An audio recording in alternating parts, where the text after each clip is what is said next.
ओम शांति। अव्यक्ति परिवार में आपका स्वागत है। आज है दिन 10।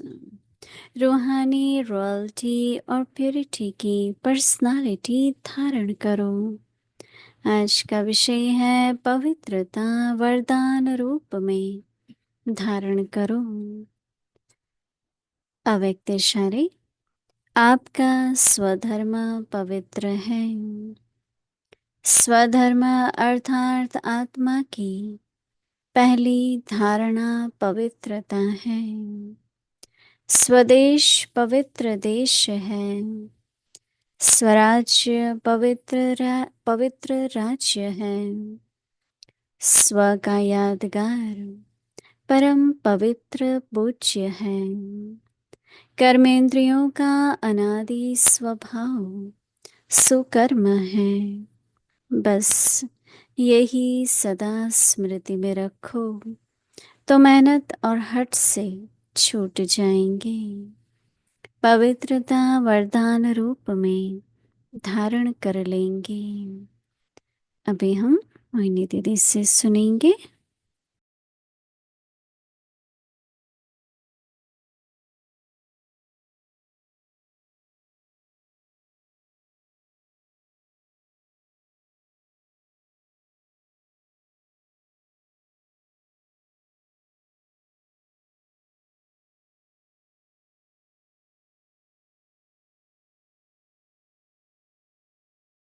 ओम शांति।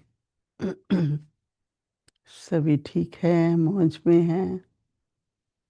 बहुत अच्छा। कई बार ऐसा होता है कि ड्रामा के कुछ ऐसे दृश्य होते हैं जहां हम सोचते हैं कि हम ठीक कर सकते हैं या ऐसा होना चाहिए, सबको सुनना चाहिए। कई बातें ऐसे संकल्प चलते हैं, लेकिन उस समय संकल्प चलाने से कोई फायदा तो नहीं होता है, नहीं? तो वो व्यर्थ ही है ना। चाहे हम सोचे नहीं तो राइट है, पर व्यर्थ है। उस टाइम फायदा नहीं ना, जब हो ही नहीं रहा है। मैं तो कह रही थी, मैं तो बताती हूँ, मैं तो बहुत ही, पर कोई सुने तो सही। तो नहीं सुनते तो क्या करें हम? किनारा कर लें, चुप हो जाए? नहीं, हम कुछ कर सकते हैं। और वो है दो बातें। एक तो सहयोग दो, दूसरा सकाश दो। जब सहयोग की भावना होगी ना और सकाश देंगे तो व्यर्थ संकल्प नहीं आएंगे। और जो कार्य हो रहा है वो ठीक हो जाएगा। चाहे नहीं भी ठीक है, व्यवस्था नहीं भी है, फिर क्या? सोचते ही रहो, बोलते ही रहो, सोचते रहो, बोलते रहो, कुछ फायदा तो नहीं होगा ना उससे।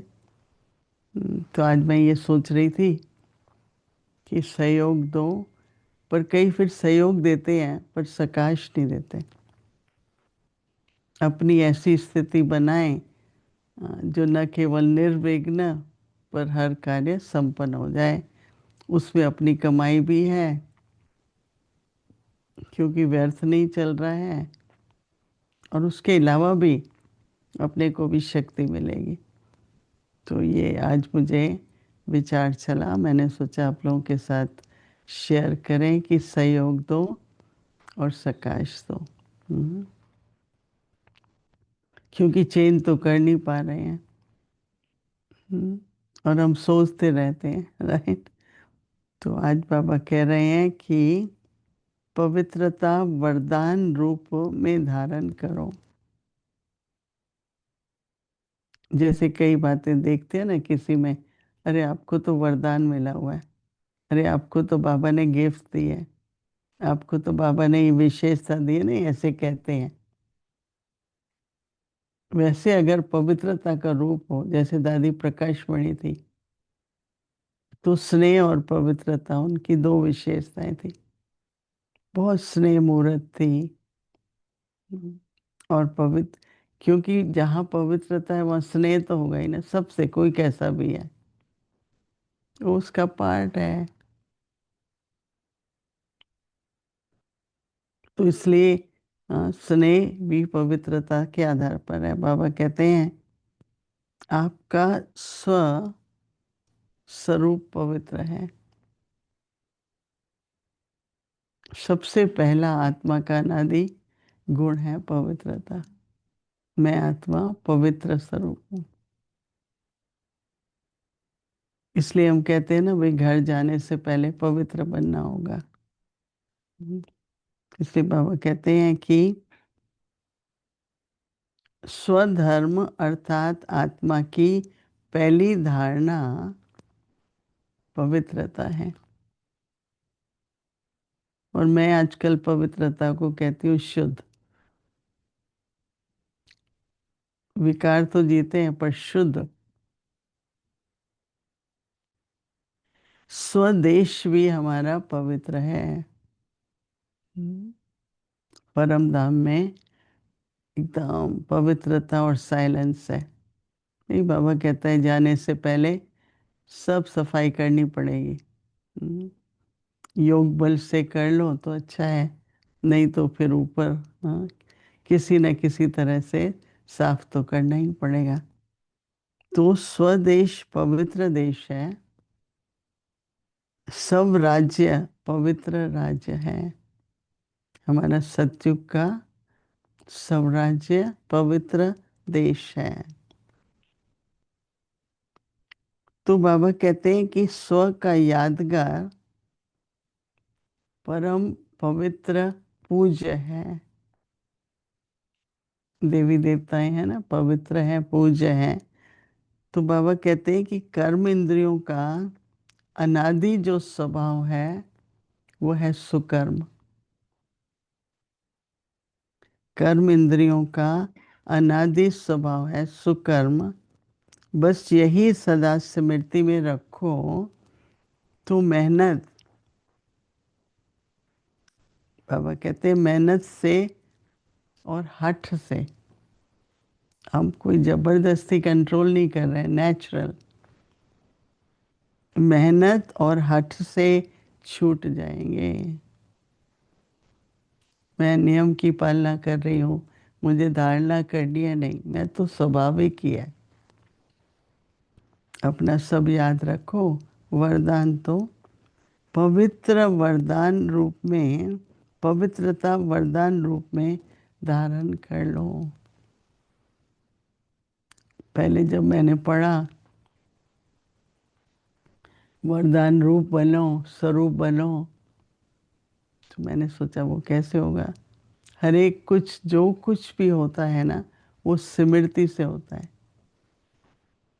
तो हमें स्मृति दिलाते रहना पड़ेगा, मैं पवित्र आत्मा हूँ, परम धाम पवित्र है, मेरा स्वधर्म, मेरा स्वदेश, मेरा स्वराज्य।